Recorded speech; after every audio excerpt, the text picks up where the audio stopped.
What is up, everybody? Welcome to The Stack. I'm Alex. I'm Justin. I'm Pete. And on The Stack, we talk about a bunch of books that have come out this week, and we review them to our heart's content. So let's get into it. Kicking it off. Nothing describes this podcast better than content. Pure pleasure.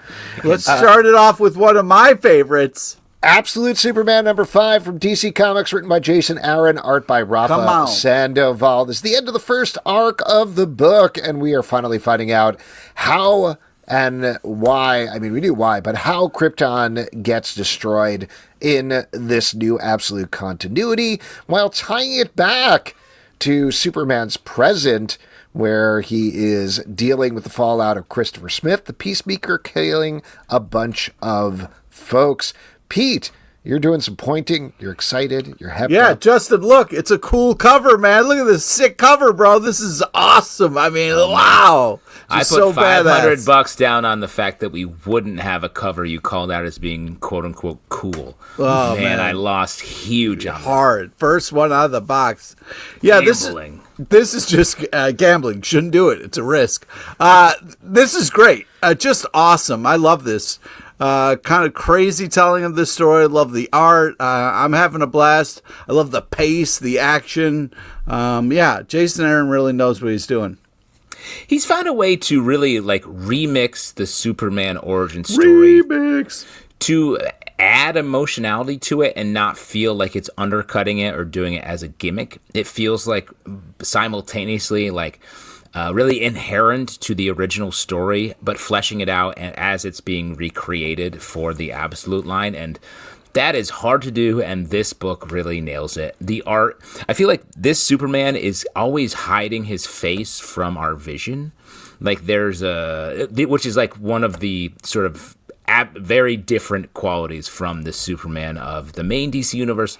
But it's smart when you think about it, because that way when he's just got glasses, it doesn't even occur to you. You know what I mean? You got sort of an emo soups. Yeah. But emo soup is my favorite thing to order when I'm having a sad day at work. Oh, dude, when it's raining out, just get some emo soup, bro. Yeah, you get what some is the pasta most emo fagioli, soup? but they pull all the pasta and beans out of it. You're like, oh, man. Oh, just like a weirdly sweaty broth. Like a thick-ass broth. I would just say Italian wedding. What is your most emo soup? Italian wedding. Yeah. Wow, what an insult to our Italian fans. No way. I'm saying that's a joyful soup. Yeah, that's a joyful soup. No, man. I love an Italian wedding because it's a lot of different things. It's a mix of emotions. You know what to you're me, probably that's thinking of? emo, where you're thinking of Italian. I have all these emotions. You're thinking of Italian divorce soup, which is the most emo soup. Oh, how dare you. That's where you get 7 different bowls and all the ingredients are separate. I'll take the bowl with the tiny little meatballs, please. Yeah. This series is fantastic. It got better every issue. I did want to give a shout out to Rafa Sandoval on art. Please do. Is great, and I think we've all agreed has been great across the board, but not bring the same surprising energy to the Absolute books that, say, Hayden Sherman is doing over on Wonder Woman or Nick Dragotta is doing on Batman. So it's not that it was an odd fit. It felt like a correct fit. But, man, every single issue out of the gate has elevated the art more and more. This one going from these broad vistas of Krypton being destroyed, showing the wreckage, to small, more intimate moments. Like there's a shot, to get into a spoiler here, of Kal-El on the ship that's taking away from Krypton, where he just stands near a character that probably is Supergirl, Kara Zor-El, but they don't say anything. They're just standing there, and it's silent, and it's broke my heart to look at. Yeah. So shouts out to him. Jason Aaron killing with the script, but it really is the art that has grown on me issue by issue. Hell yeah, bro. And let me say one other thing about it.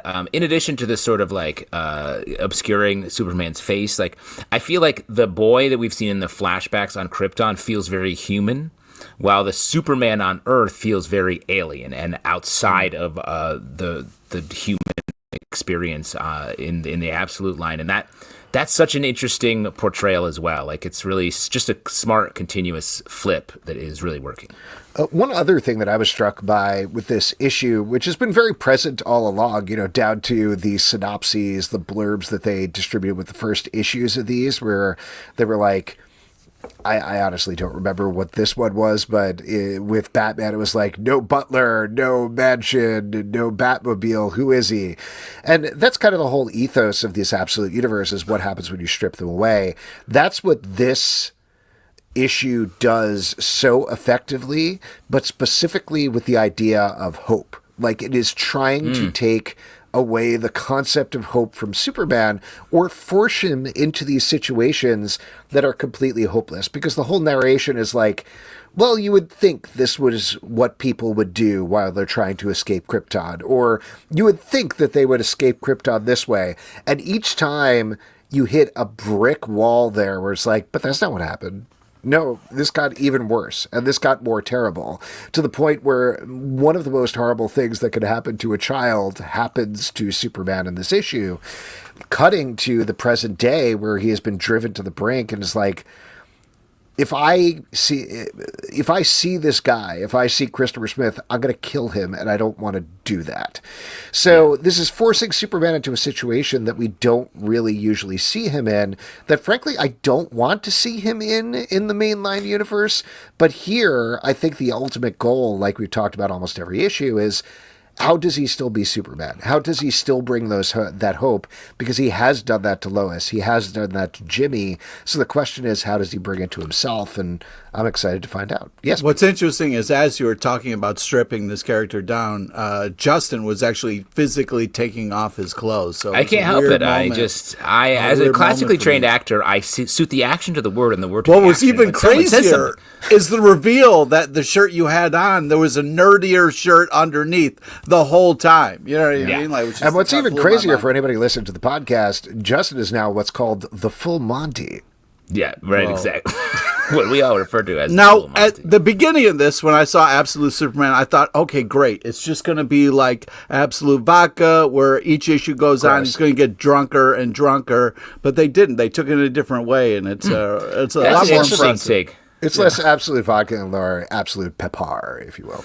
Yes, so spice. Got it. I know we're all just have our home bars lined with all the different absolutes, just like a early aughts Brooklyn tavern. Yep. I was going to say, you think the S means hope? It actually means janitor in this. Like the labor guild is what the S means. So definitely responding to what you were saying, Alex. And also, I like the way you sold through the S stands for sanitation. Go ahead. Nice, good. I like the way you sold the Absolute Batman comic by saying, hey, kids, you like Batman? How'd you like him? No butler. They said that literally in the blurb. Like, I'm not making that up. It was so funny. That's what the fans have been saying for years, is get that fucking butler out of that book. I hate him. Dude, Alfred's the best part of that shit. Yeah, just another line. Alfred, Foggy. Pete loves the guys that sit there and say, like, can I get you something, the sir? people who are the backbone, who without them, they're nothing. Just a side I gotta bone. say, I agree with you, Pete. There is no character I like better in a superhero comic than the best friend who's like, please stop being a superhero. Yeah, exactly. You speak for all of us, Alfred and Foggy. End this shit. Get him back to a regular job. Like me. That's what I want to read. All right, why don't we move on, talk about All New Venom #4 from Marvel, written by Al Ewing, art by Carlos Gómez. We've been following this mystery of who is in the new Venom suit. We're down to 2 suspects this issue, Rick Jones or Robbie Robertson. Or the cat. Well, hold on. With some big revelations here and some surprises by the end of this issue, we don't quite find out who is the new Venom that's coming next issue. But I'm all in on this mystery and having a great time here, so bring it on. It is a fun book. I feel like Al Ewing has really found a nice way to flesh out a very fleshed out universe. The Venomverse has been so fleshed. It's been so fleshed. All the goop has been stretched. Yeah. Yes. But like I like we get a front piece of this story, maybe the front third of the book, which is Flash Thompson sort of like in an awkward, bad situation in his anti-Venom role, which I thought was really good. And then as for the mystery, is the revelation that they're all Venom in a way? That's kind of what it seems like, what they're setting up a little bit. It seemed like it. No, I still think it's Paul. Paul is Venom. I mean, I thought it was the cat for a while because they're really focused on that cat, bro. There's still no reason. To talk about I was going to say, there's still no reason to have included Paul and Mary Jane in the story at all, except for one of them being Venom. He's in the cast in the front, but I don't think shows up anywhere in the issue. And I was like, okay, let's just move forward here. But the end of the issue reveal, we get to see this prison where Flash Thompson is visiting. Is it Toxin? I honestly don't remember. It's yes, Toxic, I believe. Toxic, not Toxin. No, you're right, Toxin. Yeah. Visiting Toxin, which very cute. He just really wants to eat some chocolate. There's a puddle. And chocolate Sleeper, to survive, man. That's what I survive on is Sleeper, who is the cat that Pete is referring to, is sleeping in the corner. But he's chilling in the corner. He is there to set up the fact that, like, he never moves. That's so weird. That's because he's not actually there. He is somewhere else. We find out where else by the end of the issue. Here's the thing. If Paul is the all-new Venom, what does that mean? That's very strange for Paul continuity going forward, where he's going to be like, oh, yeah, you didn't like dating Peter Parker? Well, I'm a weird Venom who makes a lot of jokes as well. We've never seen Paul say a single humorous thing. He's been just a doting man. So this is something that I was struck by this issue. And again, I think this is really fun. And I think Carlos Gómez is the perfect artist for this, particularly when he draws Rick Jones. There's this earnestness about how he draws him where he's just like, it's not Archie style, but it feels like it's infringing on that a little bit in a very fun way. But there's so many great sequences in here. Madame Mask shoots MODOK as a bullet to try to kill this live stream. MODOK grows large inside Venom's head. Like, it's all fun. Pure, ridiculous fun. The thing that kind of gets lost in here in an interesting way that I actually don't mind is Venom. Like, and that is also points me to Paul, because Paul is such a nothing of a character. To have him in Venom, I don't know what that does for the second arc, but this first arc is working for me because everything around Venom is so interesting and so fun. It's just crazy because I agree with you. Paul is sort of the likeliest suspect now. I had originally pinned it on Mary Jane, but the idea of what's going to happen going forward, where Mary Jane is Jackpot, another superhero, and those two are at home just like chilling and then being themselves. Wild. I also want to say like all the wild stuff in this issue gave me a lot of like Deadpool before Deadpool was overexposed vibes. So if you're a fan of like Deadpool from like 7 years ago, where it was like fun, funny, a little meta, this is a great book to be reading.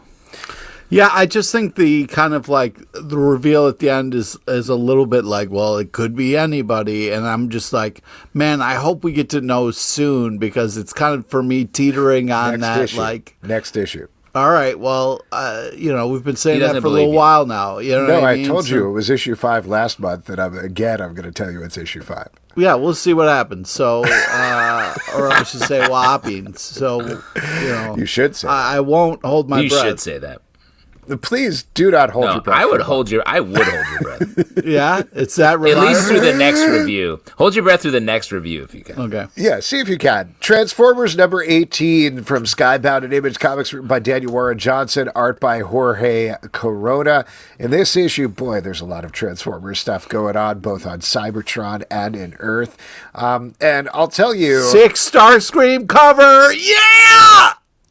Yes, the cover is very nice. I, for the most part, had the same problems I have been having with this book up until the end, when we get a character return that I think you could figure out, but I'm really hoping that becomes an organizing principle for this book, because we are moving into a new arc. The reveal at the end is pretty good of this character returning. Again, you know who it is, even though I'm not saying it. And I don't know, there's a lot of big smashing going on, and I'm not quite sure who to follow. This hopefully is going to give us something to follow in subsequent issues. For a second, I got real excited because there's this like badass van, and then it's like this giant cool like dude Transformers has this big sword, and I was like, oh man, it'd be cool if it was like the A-Team van was the Transformer the whole time. But remind me, in their show, the A-Team also ate Energon, right? Nope. to fuel themselves. Famously. No. Yeah, they would give Mr. T Energon to make him fall asleep on the helicopter rides. He was scared of poor Mr. T. You know what I mean? constantly being drugged by his best friends and fellow mercenaries. Yeah. If you can find them, they'll kill someone for you. Or whatever they did. You just that was gotta the have premise a very, of a TV show. Yeah, but you gotta have a very convincing story for them to believe it, because they'll look into it. It was like Highway to Heaven, but with 5 Michael Landons and a van. How dare you? Yeah.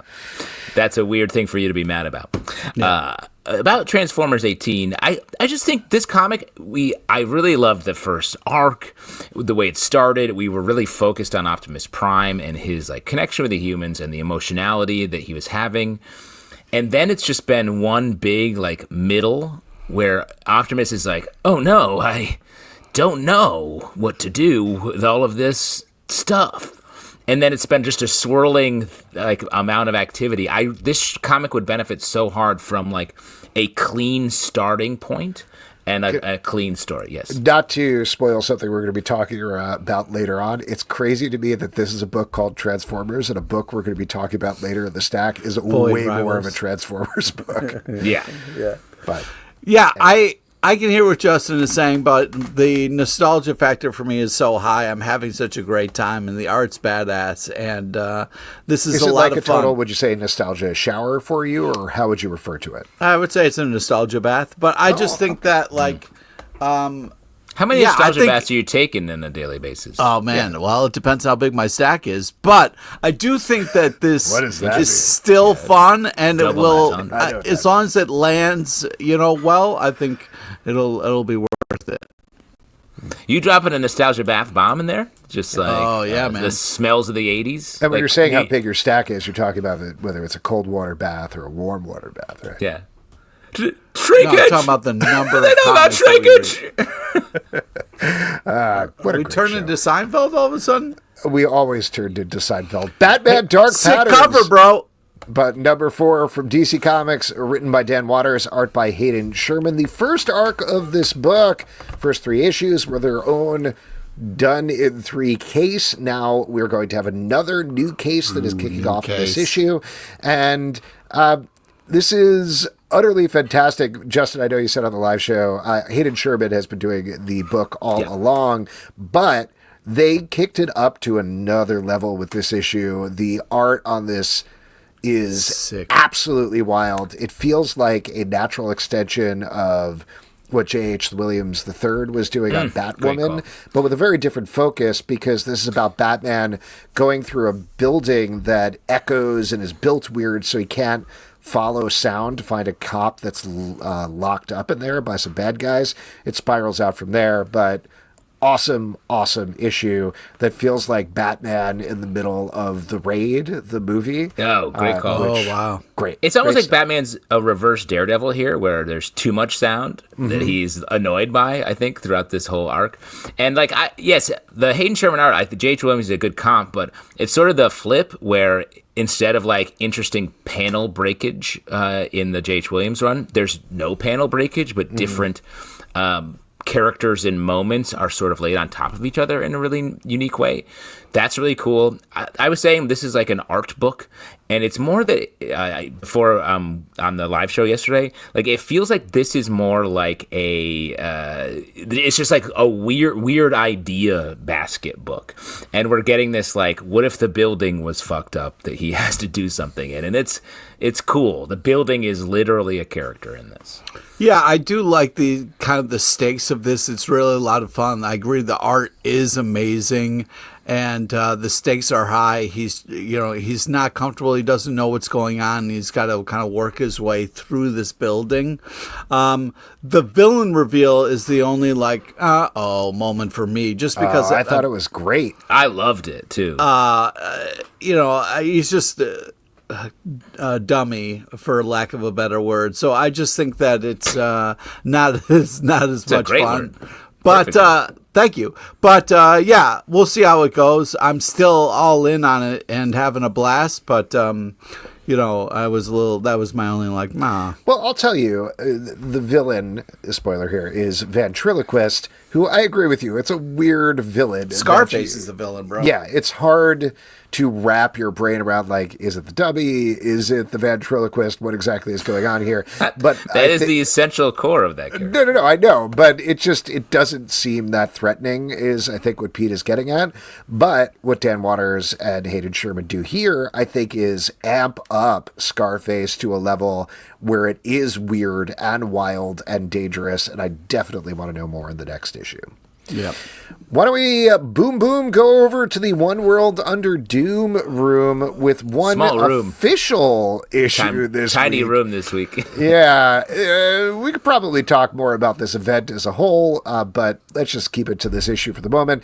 Iron Man number 6 from Marvel, written by Spencer Ackerman, art by Julius Ohta. In this issue, Iron Man goes rogue and tries to recruit some folks to take down Dr. Doom in Latveria by teaming up with war profiteers and criminals. And Black Widow's like, maybe you shouldn't do that. We haven't checked in with this book. I think we missed an issue or two here, so I was curious to check back in. And I'll tell you what, there's something about it that's like, I'm still feeling removed from it. Like, I can't quite connect to what's going on here. It does feel a little bit like work. Like, even the tie into the Doom, One World Under Doom, it's like, Iron Man's like, I'll go do this, but it doesn't feel like he really wants to. It feels like a little bit of homework for him. The choices he makes in the issue, I'm like, this feels like not super heroic and more like what a businessman has to do their job. Yeah. And I was like, oh, you're sort of using the wrong side of Iron Man in this book right now. I do like the art. There's something interesting happening with this sort of steampunk armor, but it feels unmotivated in the current way Tony Stark is, so I don't know what exactly it's going for. It feels just like it's missing a uniting principle, maybe. Yeah, I agree. I do think the art's awesome, but it is a little kind of weird. But I also think there will be some bigger choices coming down the road, so maybe just kind of hang tight with it. But yeah, for me, the art's the real hero here. Oh, we're not leaving this One World Under Doom room. We live here now. We live here. Sweet. Except let's leave it and talk about our next issue. Ace! Assorted Crisis Events, number 1 from Image Comics, written by Dennis Camp, art by Eric Zawadzki. I also want to give a shout out to colors by Jordi Belair here, which I thought were incredibly standout. This is probably my issue of the week, I would say. This is a semi-anthology set in a world that is... best way of describing it is like besieged by constant comic book crossover events so that they have become completely unstuck in time. There's ice ages and alien invasions and everything you can imagine. Imagine if you actually lived in the New York for the Marvel Universe where this was happening pretty much constantly, how terrible it would be. But at least from my perspective, I would say what this book really is about is living in our current world and what that's like in terms of living through constant crises, but still having to move forward with our lives, glued to our phones, people constantly disappearing, terrible things happening everywhere. How do you continue there? And for that, Dennis Camp, my hat is off to you, sir, for continuing to make, along with the Ultimates, probably the most present comic books that are being put out today.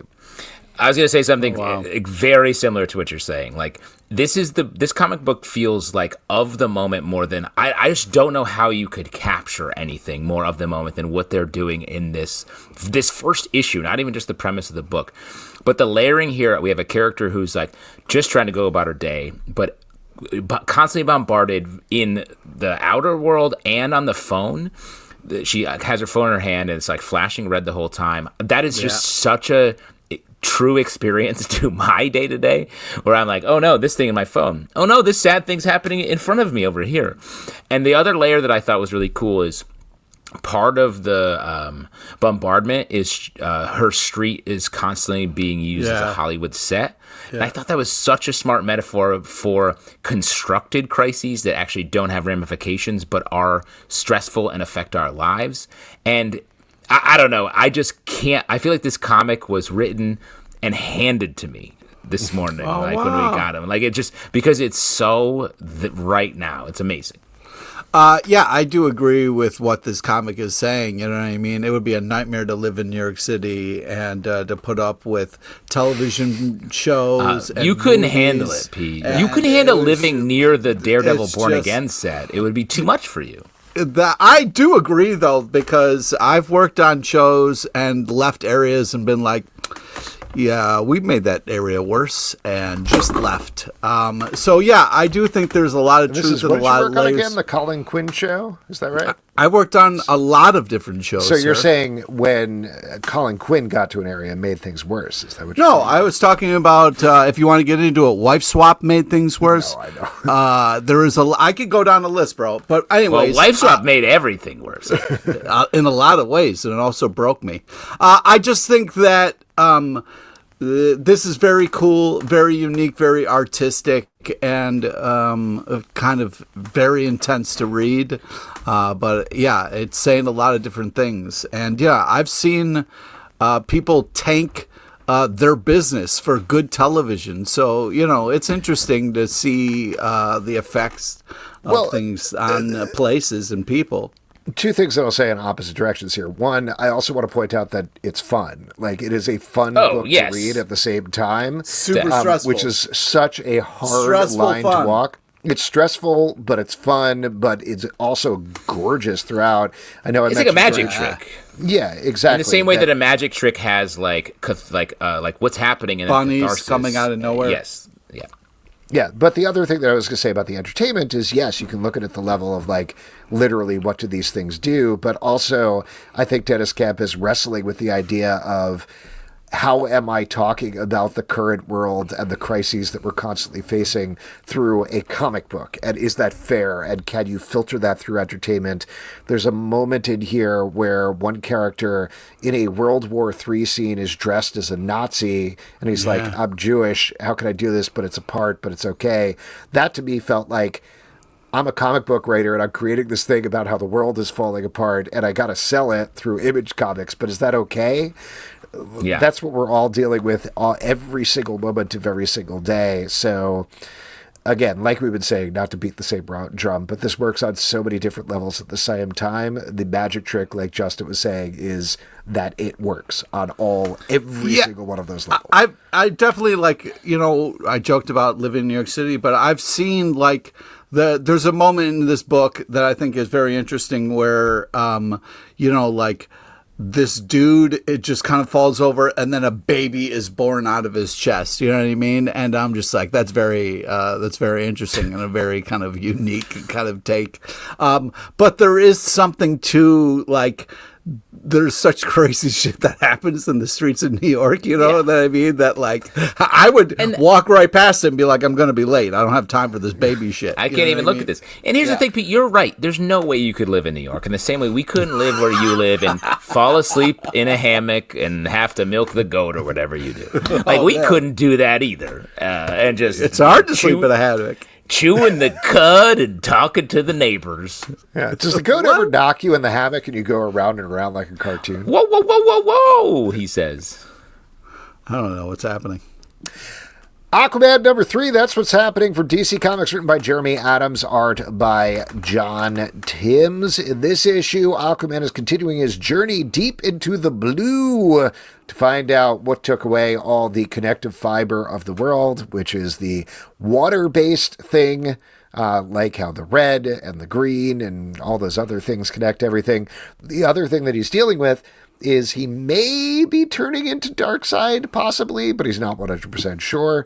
Things change from there. Pete, what did you think about this? Were you a Aqua fan, or does this get the Aquaman? Oh, man. I like Aquaman. I think that this, there was another cover that had that was really cool as well. This is a nice cover, but there's also another one that has kind of a more of a dark seed. We do an audio podcast, right? Well, sorry, I'm just saying, this is true. It's also on YouTube. It's also on YouTube. Yeah, so get off my back, bro.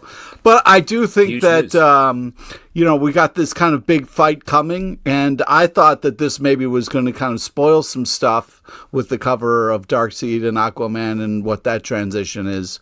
But we get more of a kind of other setup here. We have Aquaman versus Dragon, and so I'm interested as to what's going to happen with that. Really nice art from John Timms, an artist that I haven't really seen too much. Really reminded me of Ed McGuinness, if you're a fan of his. This is a great read. I like the combination of Aquaman being fully out of his element in a crazy place, as well as some flashbacks to him as a young kid that I thought were really well done.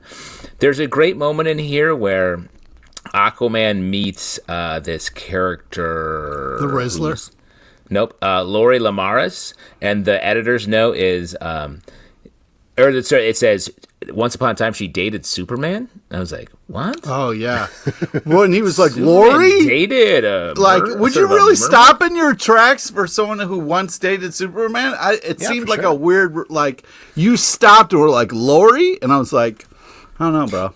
Yeah, but think about it. Superman is what, like a star? He's like the Timothy Chalamet of the DC universe. Chalamet! If you bumped into someone that Timothy Chalamet dated, you're Kylie Jenner, you'd be like, hey, she's a mermaid now, but she actually used to date Timothy Chalamet. You'd say it.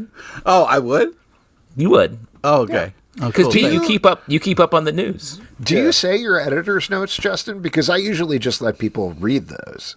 No, I say them out loud. You say them out loud? Okay. Yeah. To anyone. Well, are you talking about my personal He's editor's classically notes? trained, so he does it on his side. When you mention something from your history, there's always like a little box that appears near your feet that gives context for that, what issue it was of your life. Yeah, like I'll be on the subway and I'll say, just so you know, the reason I'm doing this is because I felt left out a lot as a child. So I demand attention now. Yeah.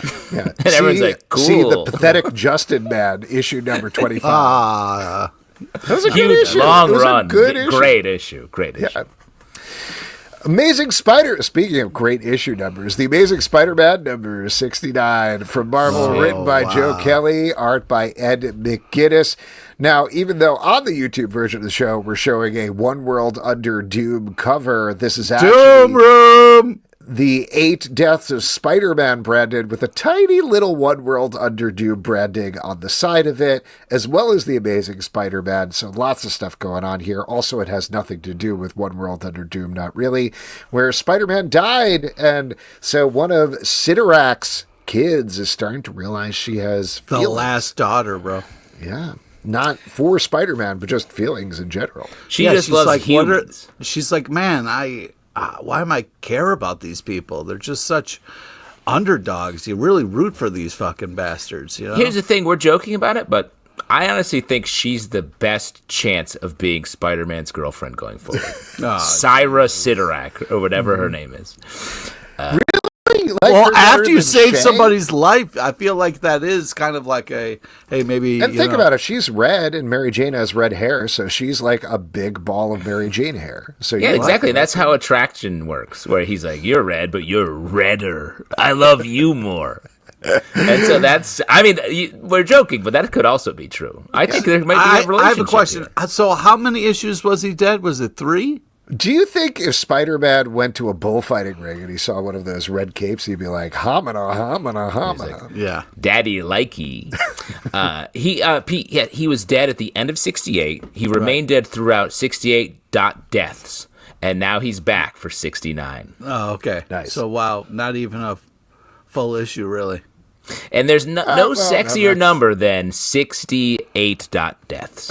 Okay. In my mind. Never mind. I really like this as well. I'm surprised how much I like this arc. I do like the character of Sidorak's daughter, and this threat is good. What? What? You like what happened at the end? You thought that was cool? Yeah. If it hadn't been spoiled several months ago in the solicits, I'd probably like it better, but I thought it was fun. It's very funny, and I guess I will spoil what it is. If you are scared of hearing that, don't listen right now. But Spider-Man becomes the Juggernaut, but he looks like the other Spider-Man from the weird Limbo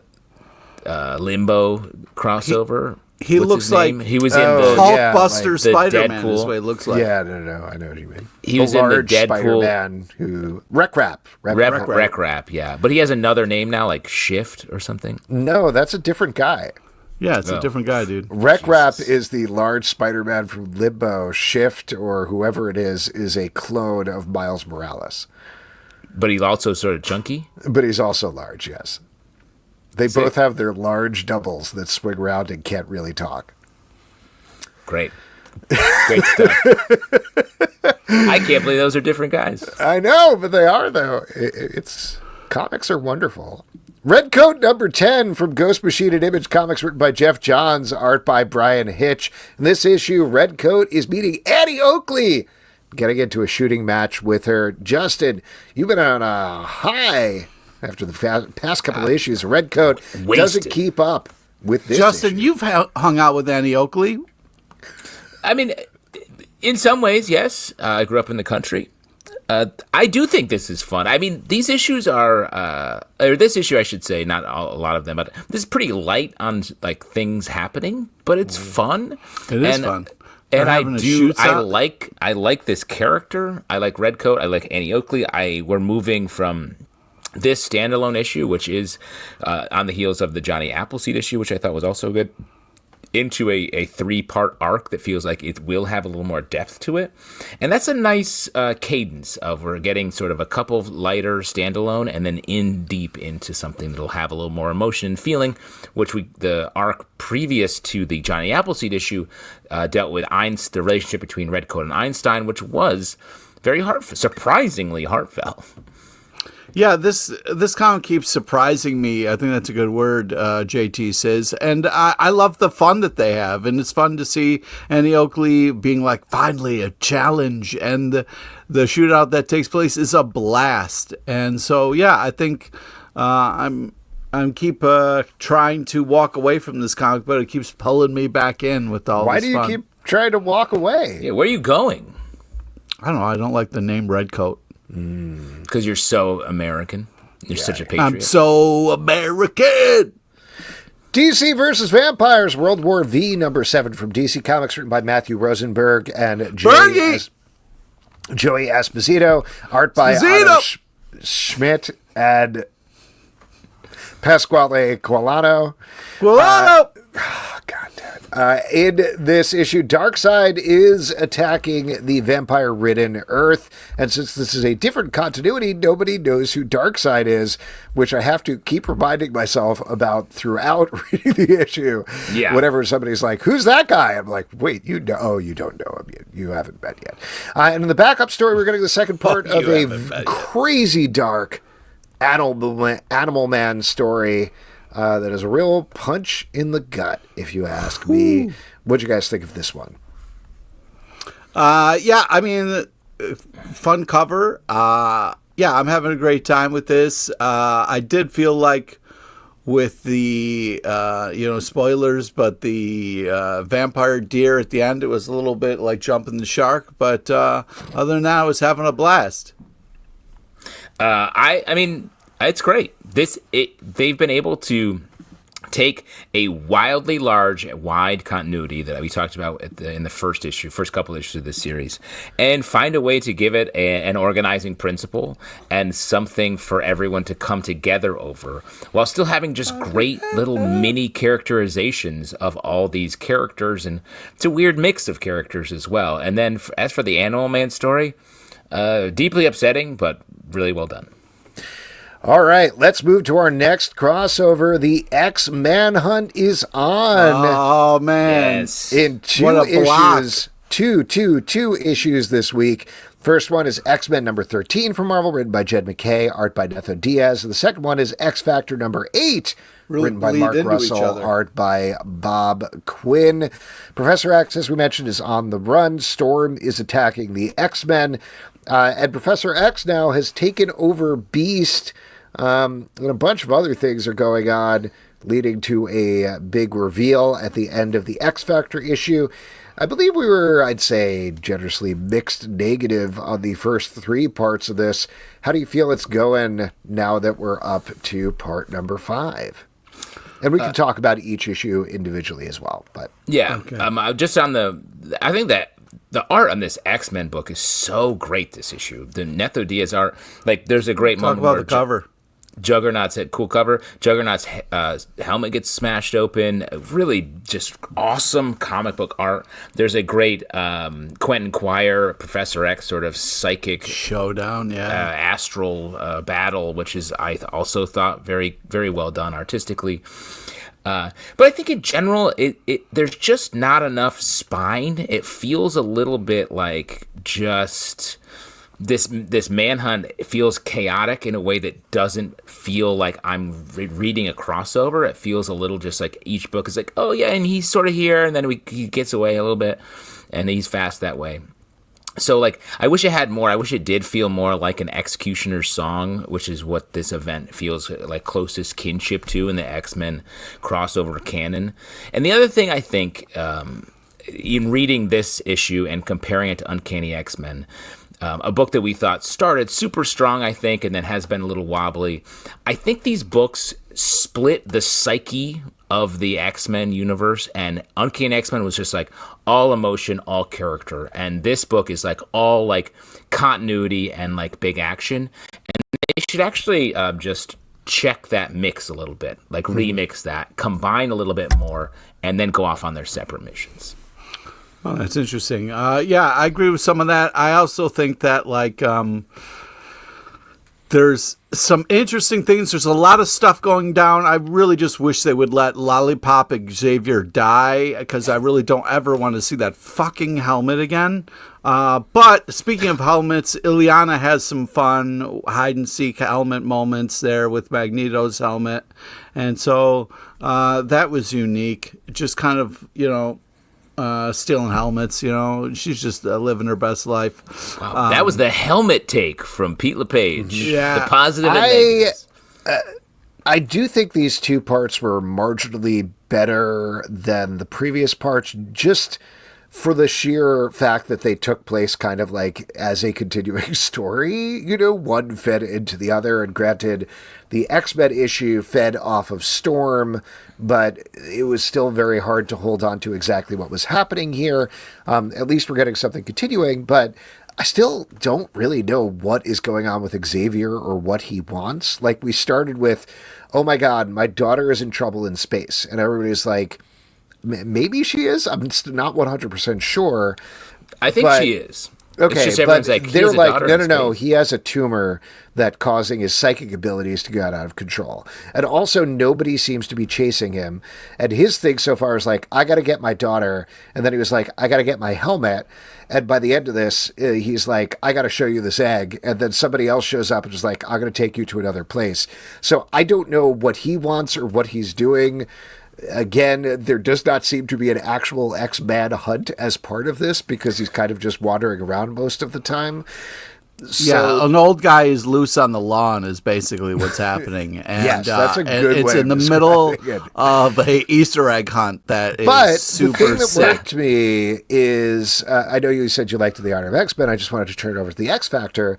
I thought this was the best issue so far because it really focused on the relationship between Scott Summers and Alex Summers. And I think Mark Russell did a good job of focusing on that, because that is a palpable relationship which does have a lot of history, even if I don't understand exactly why they're fighting, and I think they don't understand why they're fighting.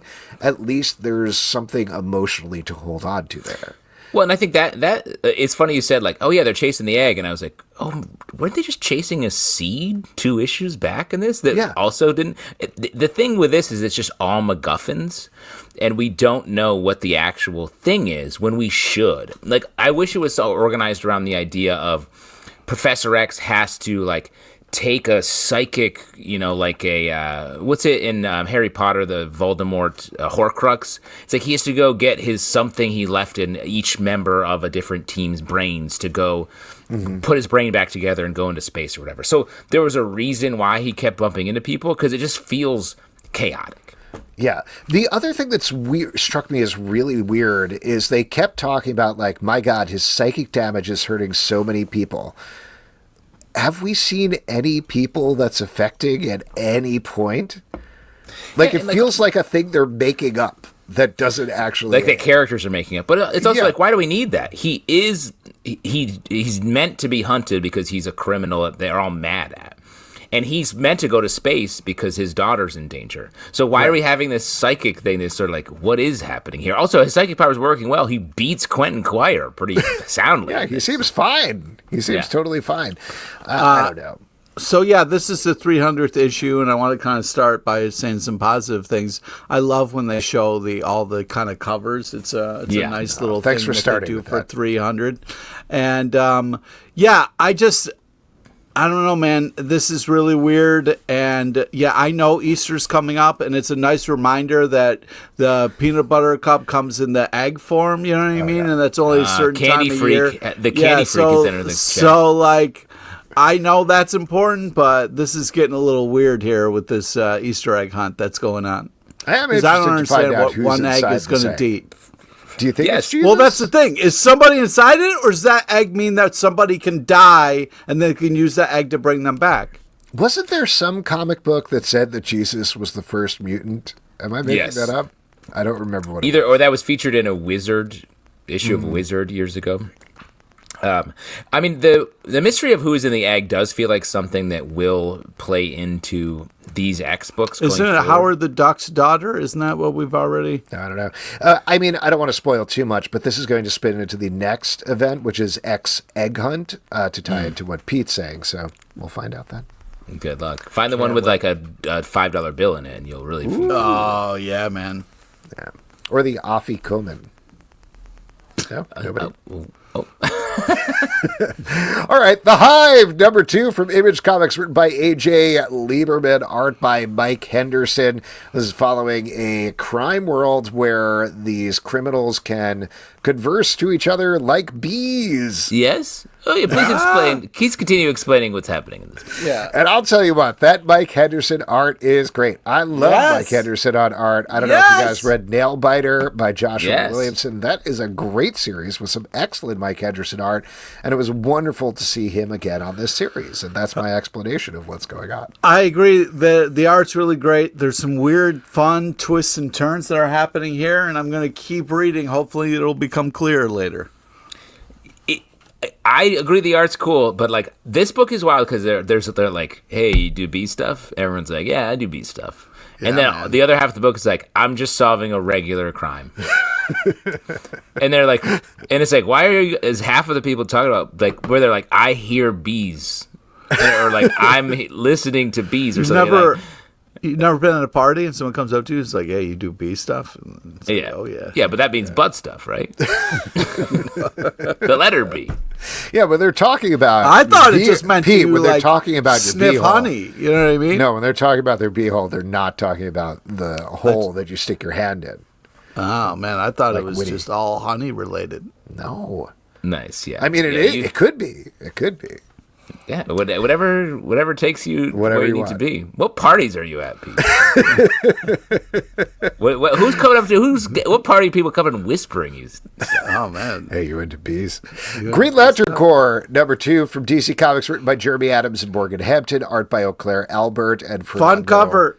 Pasarin. This is focusing on everybody who isn't Hal Jordan in the Green Lantern Corps. Our focus for this first arc is John Stewart, who is now teaming up with the new Hawkwoman. I love how big this book is, and I also love that romantic tension between John Stewart and Hawkwoman. Ooh, they're forced into a closet. Oh, nobody says anything. They don't say anything. That was one of my favorite. Body said something. One of my favorite pages of the week is that it's like page 9 into 10 where they're hiding. And they go in here and it's just like it's like 6 panels and it's just super well done, very dramatically told, and then we're right back at the action. Fantastic, well done. Well, how do you guys feel about the Red Lanterns having MODOK on lock here? Oh, I love that. First of all, I thought that page was great. What is that? Globulus is his name or something like that? Zilius Zox is his name. Not Globulus? Who's Globulus? Dude, that was... I don't know, but look, Globulus. They literally shout Globulus Zilius. is a Transformers thing. Oh, wait. Is Globulus in Void Rivals? Yeah. Yes. Okay, great. He looks like he should be called Globulus. He's a little globby. I'll give it to you that. He's not goopy like Venom. He's globby. So one of the big things, if you haven't been reading the Green Lantern books that they've been dealing with, is that all of the Lantern energy is going wild. People are getting the wrong stuff. Some people do not have the things they traditionally do. Like here, Atroticus, I never know how to pronounce his name. Atroticus. Who it's was like atrocity. Yes, who was the main Red Lantern, does not have his powers anymore, but it turns out he is using the big ball guy who is not, oh my God, what were they called? Mad Balls. He's a Mad Ball. That's what he is. Yeah, Mad Balls. Oh, nice. Yeah. As a battery for his ship. I just thought that was a great reveal. I thought the art on that page was great. Great so page. I was very happy about that. And then Zilius Zox, Atrocitus. We've got a lot of more eggs in this, and it was like, I get it. Easter's coming. I know. No, there's an egg shortage, Pete. Yeah, eggs are super expensive, so it's super. I mean, they're trading eggs like it's money in this, so it's like, okay, I see what they're saying. Yeah. Great. We're really doing an Easter grape hunt at my house. Yeah, Save money. smart Paint. Sabretooth, The Dead Don't Talk, number 4 from Marvel, written by Frank Thierry, art by Michael Maria. Sabretooth and his Iron Fist girlfriend have taken over the underworld of New York City, and things get real tragic this issue. Pete, you okay? Well, first off, it was nice to see Sabretooth happy for a couple panels. You don't normally get to see that. And then it was kind of weird because you were feeling happy for him, but then he slept through his girlfriend's bloody death, and I'm like, dude, Sabretooth, you gotta wake up, bro. You can't just snooze as we learned, learned, somebody who's right next to you is being brutally murdered by a giant crocodile. How do you not wake up for that shit? He's literally covered in Wolverine. blood. Yeah, you can smell Wolverine a mile away, but you can't sense when a crocodile is ripping a loved one in front of you. I gotta say, yes, it was a crocodile, first of all, but I also want to mention it would have made no sense for the story, but I was really hoping it was Wolverine doing it to him for once, because Sabretooth does that to him all the time. Kills his girlfriend? Yeah. You wanted Wolverine to kill his girlfriend? I don't know. It's a crazy request. Yeah. I get one. We're even. I get one. I will say, I can't get it out of my head that the framing device of this comic is a dude is telling this to Wolverine in a bar. And every new scene, I'm like, I just want to cut back to Wolverine being like, what? Really? Or Wolverine being like, hey, man. So he's lying in bed and he was happy? Like, really happy? Yeah, and then his girlfriend wanted to move to this savage land for some reason. And Wolverine I'm not sure about that. Well, but he was in love. Where I was at the time. Why I was hiding under the beds. Yeah. Hey, bub, it's been 9 hours. Can we leave? Wrap it up. This series is very fun, by the way. It is fun. Great art. This isn't criticism. The art's great. I like what a light touch there, because there's the cover and a part of the story here is there's an Iron Man analog that Sabretooth has to fight.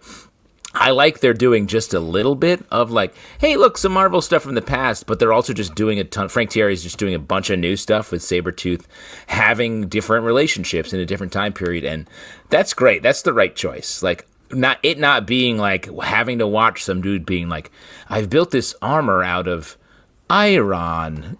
I'm an Iron Man. And it's like, okay, cool, we got it. We don't need to do that. Well, and I'd also throw out there that this is probably easier to do with a character like Sabretooth that's been around for, 150, 200 years, something like that. Easy. But all of these legacy series were like, this takes place between panel 3 and 5 on page 8 of Uncanny X-Men 143. I'm like, all right, you're not going to do too much. You're not going to explore too much here because there's nothing really going on. This is like very blank canvas, so he can go absolutely wild, and there's just a lot more fun to read as a flashback type series. Yeah, you can tell Frank's having fun. Having a good time. Speaking of people having fun, Snotgirl number 19 from Image Comics, written by Brian Lee O'Malley, art by Leslie Hung. I lauded the last couple of issues since this title returned for really staying on the rails here and focusing on the main relationship. Oops. Oops, no rails. Oops, no rails, all ghosts. Yeah, so in this issue, Snotty ends up in a conversation with a ghost. We find out a lot about how ghosts work here. Meanwhile, two of the other characters are torturing one guy to try to find out if he's been alive for like 50 or 60 years or something like that. So a lot of insane things going on. Still really like the art here, and there's a lot of very fun bits, but... You think that man, this just went off a cliff in terms of what was the jizz towel a fun bit? Yeah, it was. I thought it was fun. I honestly, I like this. It's fun. I like it too. It's just like I was liking everything about it in terms of like, wow, you're really bringing it all together and focusing it in. And they're like, no, we're not.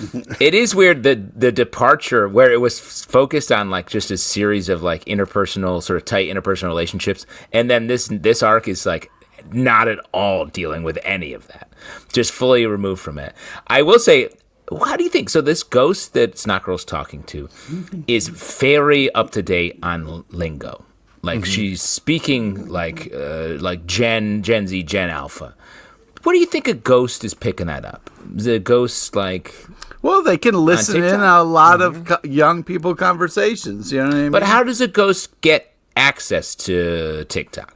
Is it like they touch a phone? Or maybe they're waiting for the bus, just like everybody else, and the kid is standing there next to them on TikTok. Yes, waiting for the bus. Yeah. Well, as established in this issue, ghosts can't see phone screens, so she can't see TikTok, but she could probably hear it.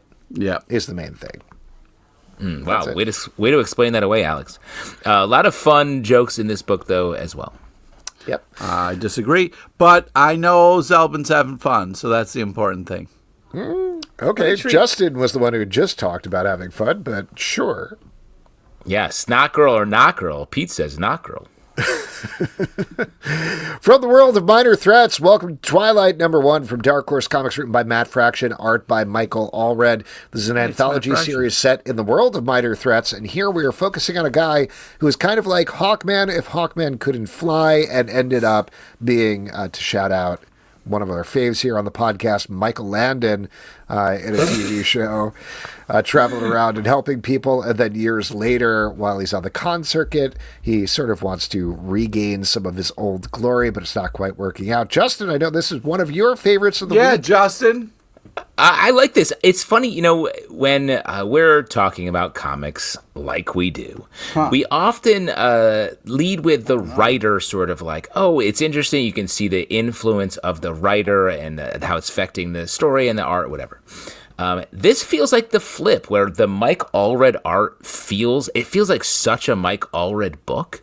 It feels like a Madman story almost, but Matt Fraction is the writer, and I feel like, I don't know if that's Matt really writing toward Mike Allred. I mean, probably, but man, it's a fun story. It feels really good comic book. It's not like Minor Threats is really nice, and it's a pretty loosely connected universe. This just feels like a fun story. Like, you don't have to know anything about what else is happening in the Minor Threats universe to enjoy this. So I would definitely say pick this up if you like just good humor-based superhero comics. Yeah, fun cover. It's kind of hilarious looking there with the little bit. And, weird tripped out mermaid adventure, but yeah, great story. Art is really the real hero for me. This mermaid used to date Superman. Yep. Lori?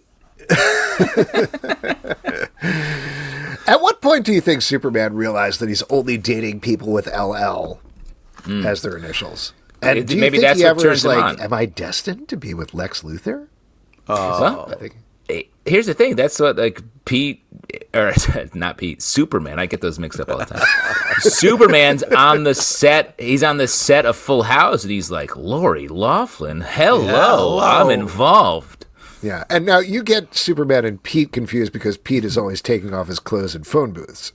Yeah, that's right. But he just stays in there and locks the door. And then someone comes up to him and is like, hey, you want some butt stuff? And he's like, yes. B stuff, bro. It's got to be B stuff. Oh, no. Yeah, keep the little veil of secrecy over top of it. You got it. I thought this book was great. I've loved everything that's come out from the World of Minor Threat so far, and I think this keeps the high-quality level up there. Like you guys said, Mike Allred art, Matt Fraction writing, very fun bits throughout. Great team. What is not to like? Witchblade, number 9 from Top Cow and Image Comics. Written by Marguerite Bennett, art by Giuseppe Cafaro. This issue, after several issues of teasing it, Witchblade and the darkness finally come face to face, but this is a different sort of darkness than we're used to, who may not be aware of these scraggly little demons. Oh, twist. Pete, you stoked?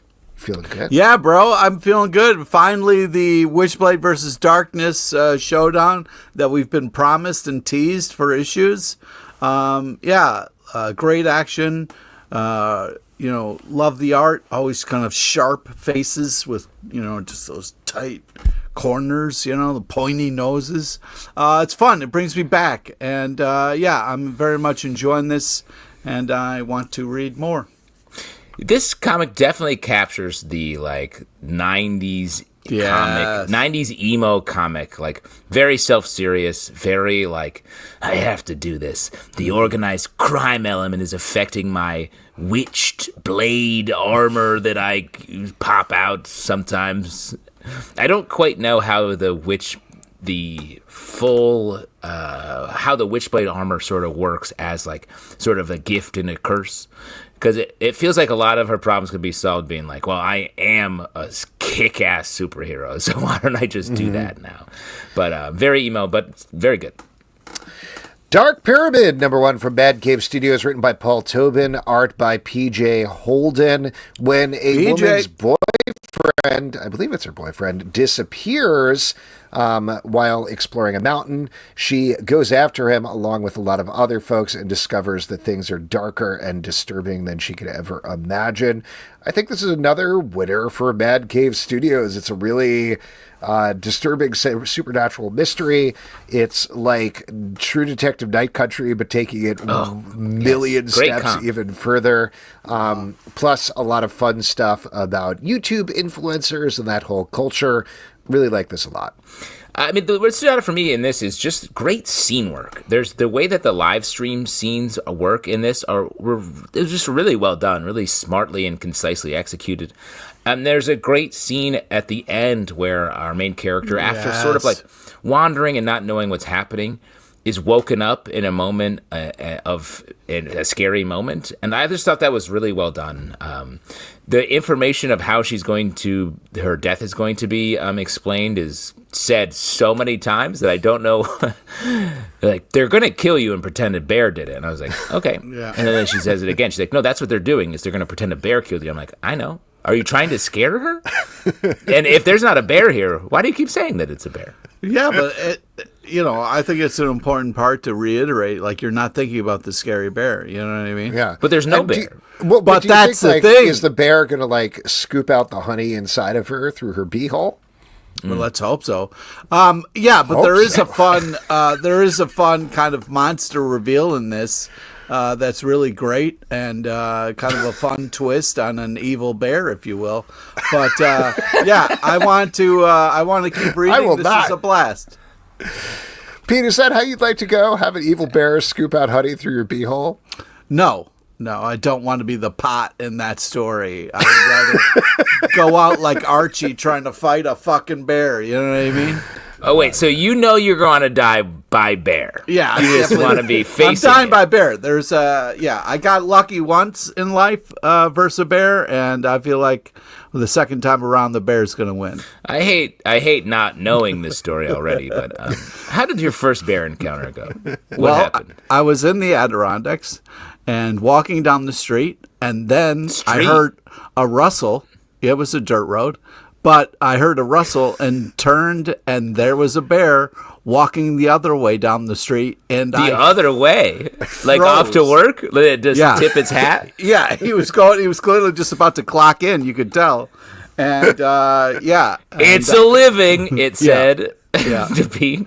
Yeah. It reminded me of the old Bugs Bunny, where Bugs Bunny and the dog kind of clock in and then go to work and start fighting each other. So yeah, it was before we clocked in, so we didn't have to fight. But I barely got away from that. Barely. Wow, barely doing a lot of work there. Now let me ask you though. So this is a true story. You walked past a bear going in opposite directions. Right. Did you run? I was frozen in terror, dude. Like I saw a bear, I didn't move, and I was just like, you blinked because I couldn't believe what was actually happening. You know what I mean? It was a black bear, and it wasn't that big. Teddy or Care Bear? What? Was it a Teddy or Care? How far away was it? 10 feet. Oh, okay. And you froze in place like he'll think I'm a tree? Yeah, that was my whole thing. Like, maybe you won't notice if I don't move. Because I saw a bear first. once at the zoo. That was pretty scary. Terrifying, yeah. Yeah, but you have those bars there, dude. No, I had nothing but air and opportunity. Yeah, I went to the bar. A lot of opportunity there, Pete. Yeah. You could have become a bear trainer or a bear fighter. Yeah. Great. Why don't we move on and talk about the next book, as I cleverly teased earlier. The more Cleverly? That was pretty clever. More Transformers book of the week, Void Rivals number 17 from Skybound Image Comics, written by Robert Kirkman, art by Lorenzo Di Felici. This is, as far as I can tell, basically what the entire book has been building to here as they lay out the entire mythology of what's been going on with these titular Void Rivals, and it is directly tied to the history of the Transformers in a wild way. I am very split, and I don't have an answer to this, but I'm very split between, I wish this had done its own thing and added something into the Energon universe, versus I appreciate the fact that we're getting a concise and understandable mythology of what's happening here. How are you guys feeling about this? Well, I thought this was a blast. The art was so epic. The panels, when that hand was reaching through that kind of black hole, that was just so epic and so cool. And I'm just it's hard not to have a blast with all these characters that I know and love over the years. So yeah, still enjoying my nostalgia bath. So nice. The problem with what you're saying, describing this as a Transformers book, is it just has it's devalued the story, the main story, from the other characters, and we get sort of a little bit of justification, but it's just funny to me that it is downplaying they're now a piece of a Transformers story rather than having their own story, and I liked their story from what it was before. So I don't know, and this also feels like there's so much exposition in this. I like the idea that we're getting to, but it just seems crazy to me in the middle of this arc. We're just getting so here's what's happening. And it is an exposition dump. But I think it's just setting things up of what's to come. I mean, this cover is a great example of that, of it feels like, oh, this is a ceremony, this is all kind of whatever, but behind his back, dude, he's got a weapon and he's about to fuck shit up, you know what I mean? Well, and there's a really smart moment where it's in the middle of this big story where the epic mission is you have to bring these two planets together. Right. We cut immediately to the other side of the story where they're we'll never get together with the other planet. And I was oh, that's great, that's really well done. What did you think about the scene where they cut to two Transformers hanging out, being look at us, just two Transformers hanging out. Just hanging out, having a day, just enjoying But they're also just having a good time. I was there's so much high drama going on, huge exposition, and it cuts to them being nothing could be better than just sitting here, not transforming, being regular. Just I was in regulation. Very weird. All right. What do we talk about? Mine is a Long Lonesome Grave, number 2 from Oni Press, written by Justin Jordan, art by Chris Sheehan. We are following a dude who has been cursed with some folk magic, and now he has to fight his way up the chain to break that curse. This issue is all about just taking dudes out one by one. Yeah. It's great, but let me ask you this. Why do you think he needs a longer grave? Do you think he's going to plans on growing a couple inches? I think so. He's going to become a big boy. He might get stretched out, you know what I mean? He's going to need that extra length, Or he's going to end up wearing pretty big shoes, chunky boots. like long platforms, like clown shoes, platform shoes. Oh, clown shoes. Yeah. Yeah. The other working title was "Bury Me in My Clown Shoes." Yeah, there we go. That's also the title of my memoir.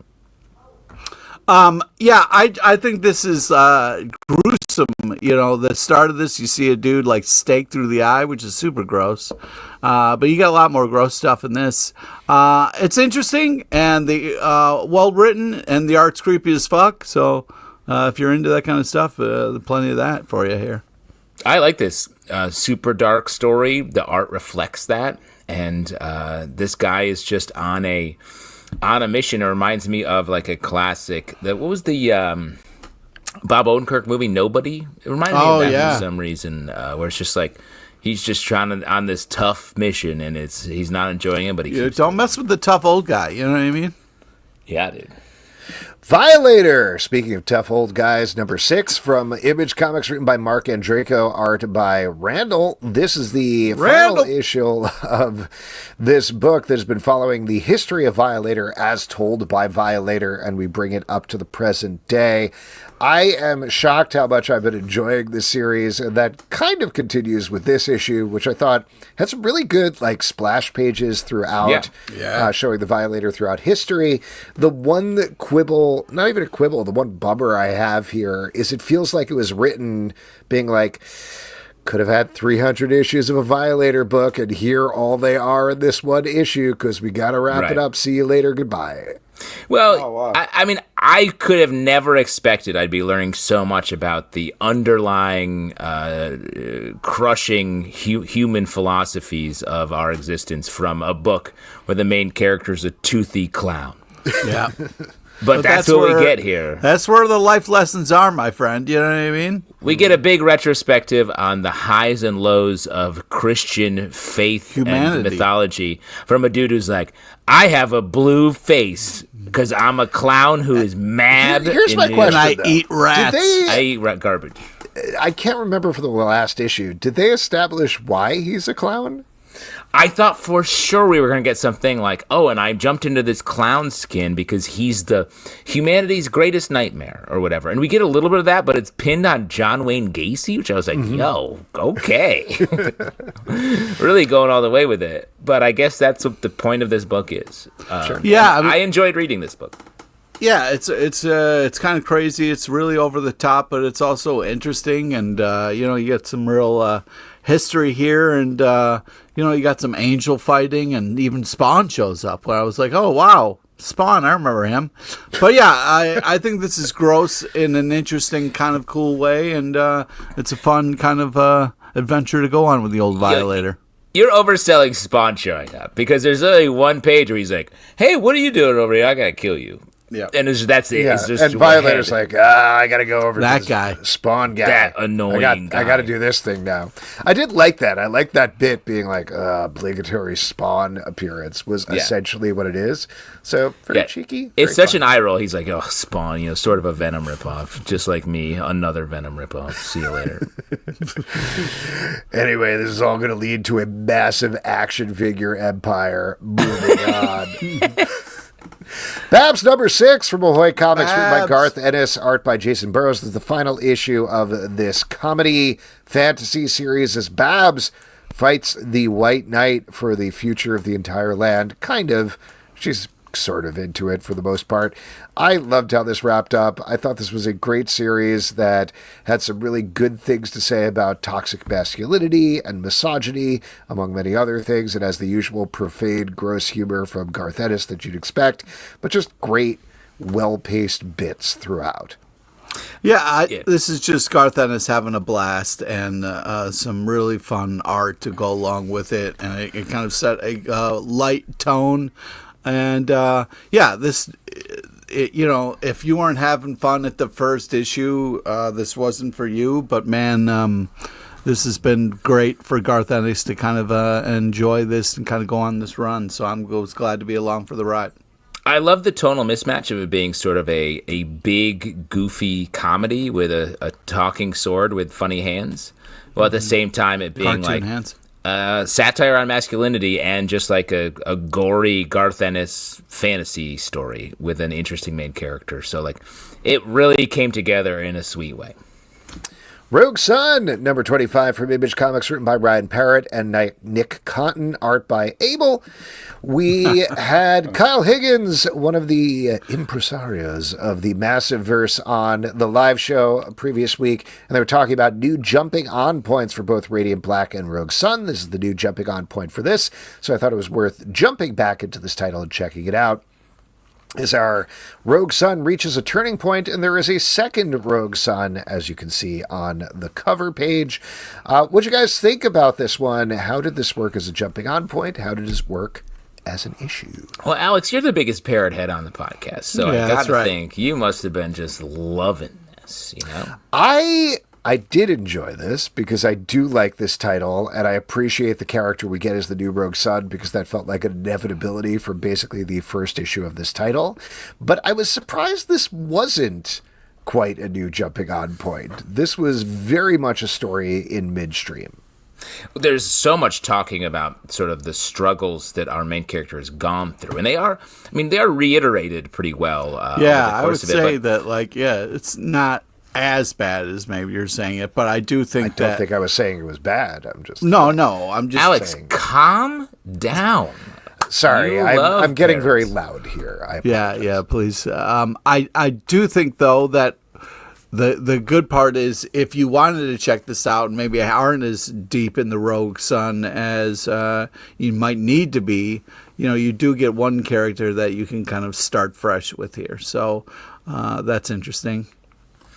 I do like this book a lot, like the other Massiverse titles. Just is a nice self-contained universe unto itself that has good characters struggling to figure out what they want to do, while also having some fun superheroics that are. A lot of the characters in the Massiverse are very much like very similar power set, and they're just like, I fly around and I do this thing, and it's complicated by my personal life, and that's so many of the best comic book characters, and they've been able to create new ones and keep it going strong. Star Trek, number 30 from IDW, written by Colin Kelly and Jackson Lansing, art by Travis Mercer. This issue would take a little bit of a break from the storyline of Benjamin Sisko. Becoming the god of Bajor is essentially what I think is happening as we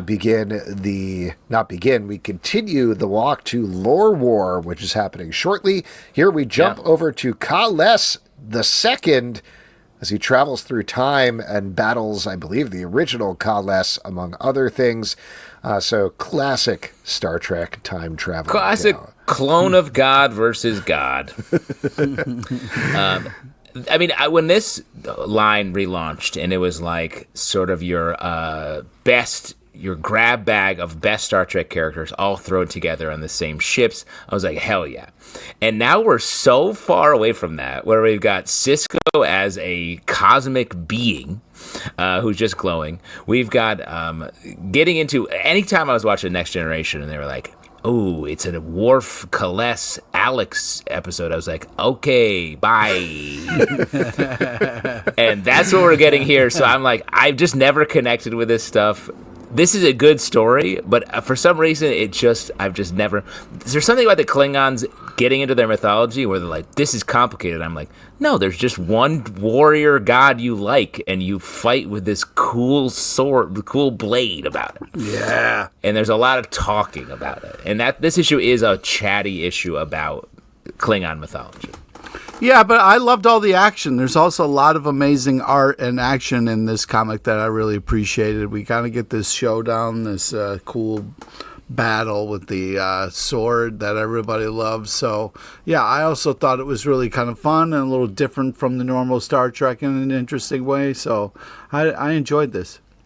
Yeah, I thought as bringing, probably not to a close, but like sort of rounding out the whole Kales, what was it called? Not Days of Blood or something like that? Oh, yeah, the blood, not the blood blood pact. I think it was the Blood Hunt. The Blood Hunt, yes.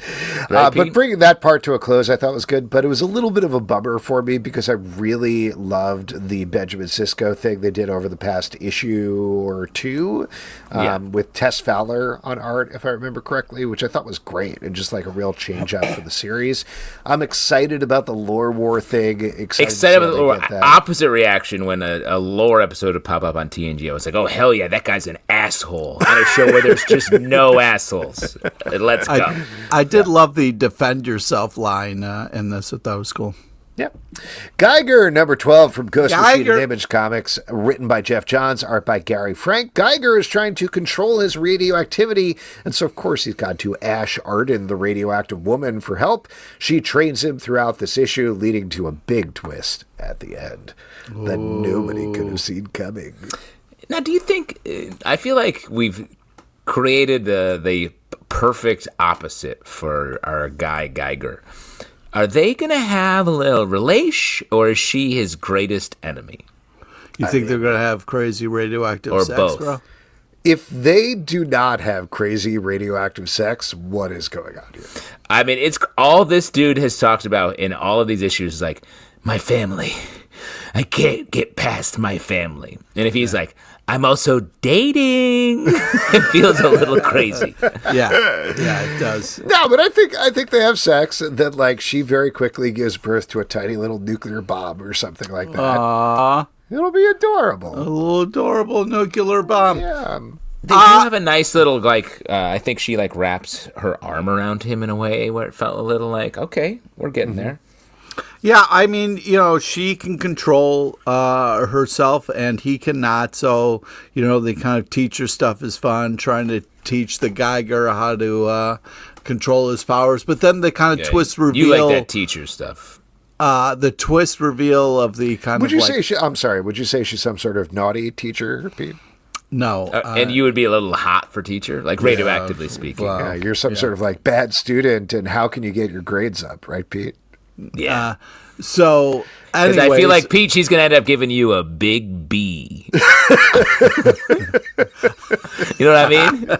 You're going to end up lucky. getting I'd be lucky to get a B. You know what I mean? I usually got C's and D's.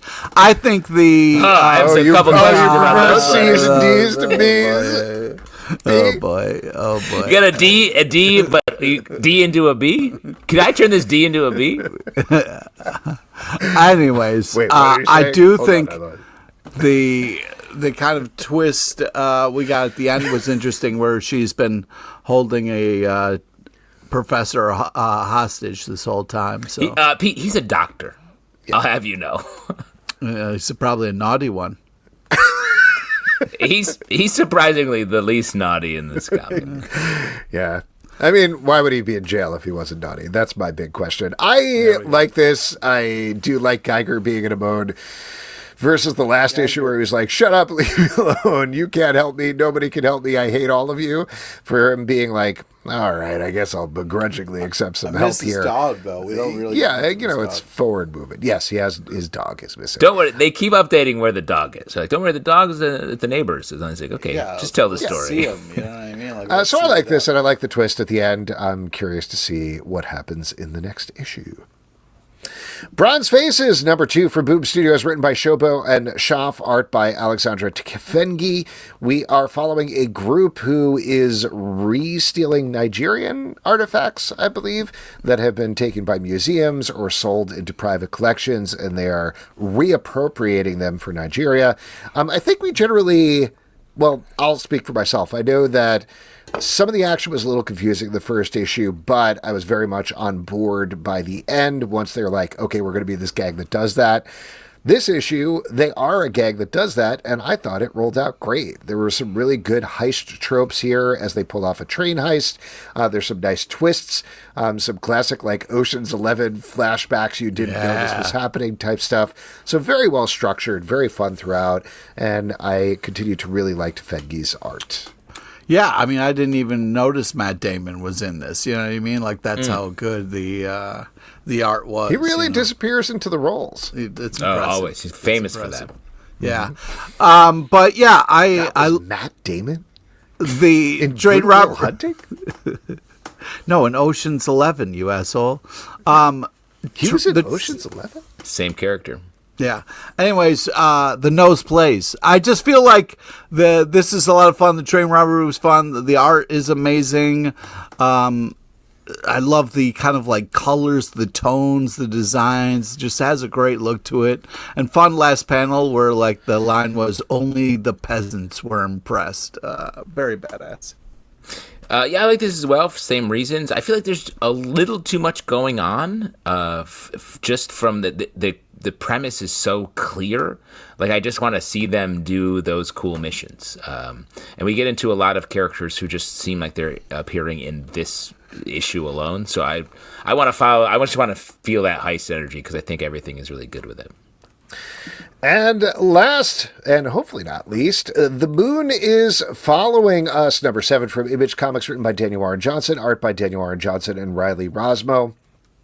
Our parents who are trapped in their child's dream have figured out how to fight back with relics of their daughter. They have teamed up with her nightmares and are finding out more about that this issue, leading to an extremely dark revelation about the father at the end of the issue. That, I don't know if it changes the entire story, but it definitely, it does. This is a technical term, weirds it up a bit.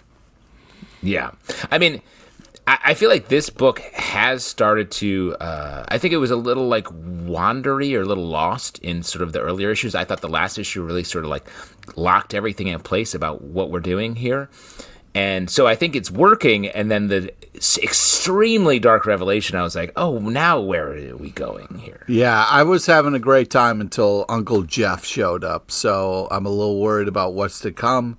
But I trust the amazing hands that this book is in. The art's fantastic. It was kind of fun seeing the parents kind of get a hold of what's happening and be able to fight back. And that was really cool. But then the dark twist really threw me. So, spoilers, trigger warning, all that kind of stuff. Be ready for it. And that is it for the stack. If you'd like to support this show and all the shows we do, patreon.com/comic book club. Also, we do a live show every Tuesday night at 7 p.m. to Facebook and YouTube. Come hang out. We would love to chat with you about comic books, Apple, Spotify, Android, or the app of your choice to subscribe, listen, and follow the show.